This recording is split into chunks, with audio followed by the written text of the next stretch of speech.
వాస్తు సంబంధించి మరిన్ని విశేషాలు తెలుసుకోవడానికి, మీ ఇంటి ప్లానింగ్ మరియు వాస్తు సమస్యలు తెలుసుకోవడానికి మా ఛానల్ సబ్స్క్రైబ్ చేయండి, లైక్ చేయండి, అలాగే షేర్ చేయండి.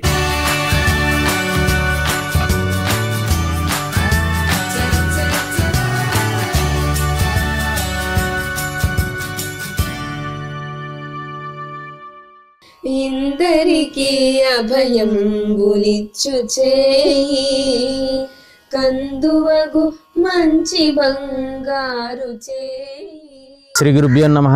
శ్రీమతే రామానుజాయ నమః. శ్రీవాస్తు ప్రేక్షకులకి నమస్కారం. మనం శ్రీలంకలో వచ్చిన తర్వాత కొన్ని మన దేశం సంబంధించినవి మనం ఆల్రెడీ చూసినవి మనం వీడియోలు చెప్పడం జరిగింది.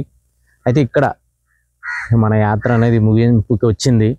అయితే ఇక్కడ వాస్తు పాటిస్తారా అంటే కొంతమంది మన శాస్త్రాన్ని కావచ్చు, మన వాటిని కావచ్చు, కొంత అవగాహన ఉన్నవాళ్ళు దాని ప్రకారంగా వెళ్ళేవాళ్ళు కొంతమంది ఉన్నారు, అంటే వాళ్ళ నియమాల ప్రకారం. కానీ అంత పర్ఫెక్ట్గా ఈ దిక్కుల ప్రకారం నిర్మాణం చేసే పరిస్థితి అయితే నాకు ఎక్కడ కనపడలేదు శాస్త్రపరంగా. అయితే ఇప్పుడు ఇక్కడ మనం గమనిస్తే ఈ గుడికి సంబంధించిన యజమానిదే. ఇక్కడ చూస్తే నేను నుంచిన తూర్పు వైపు, ఇది తూర్పు దిక్కు. ఇటువైపు చూసేటప్పటికి మీకు దక్షిణం. ఒకసారి అటు చూస్తే మీకు మొత్తం దక్షిణం అంతా ఖాళీగా మొత్తం చెట్లతో ఉండిపోయింది, మొత్తం ఖాళీ స్థలం అంతా. ఇటు వచ్చేటప్పటికి ఉత్తర భాగం. ఉత్తర భాగం వచ్చేటప్పటికి మీకు మొత్తం అంటే ఇక్కడికి వచ్చిన వాళ్ళు కావచ్చు, ఎవరన్నా ఉండడానికి కావచ్చు, వసతిలాగా మొత్తం దరిదాపు మీరు ఇటు వచ్చి గమనిస్తే ఆల్మోస్ట్ ఒక 20 గదుల దాకా ఇక్కడ వేయటం జరిగింది.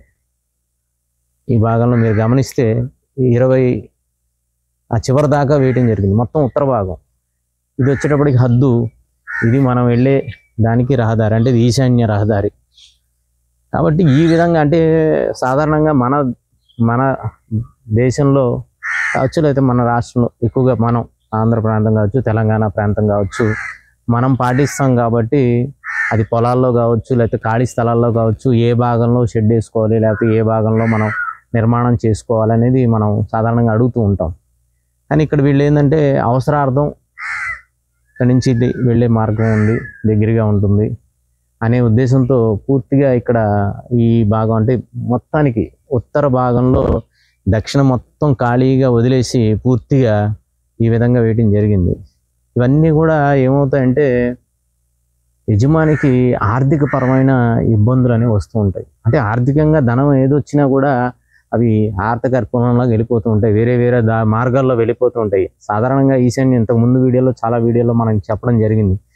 ఈశాన్యంలో గనక మనకి ఎటువంటి ఇబ్బందులైనా ఉంటే వాస్తుపరంగా, ఆ ఈశాన్య భాగంలో కనుక మనకి ఎటువంటి వాస్తుపరంగా ఇబ్బందులు ఉంటే ఖచ్చితంగా ధనం, పిల్లల ఎదుగుదల అనేది ఒకటి భాగం ఉన్నా కూడా ధనం అనేది వ్యతిరేక భావాల్లో ఖర్చు అవుతూ ఉంటుంది.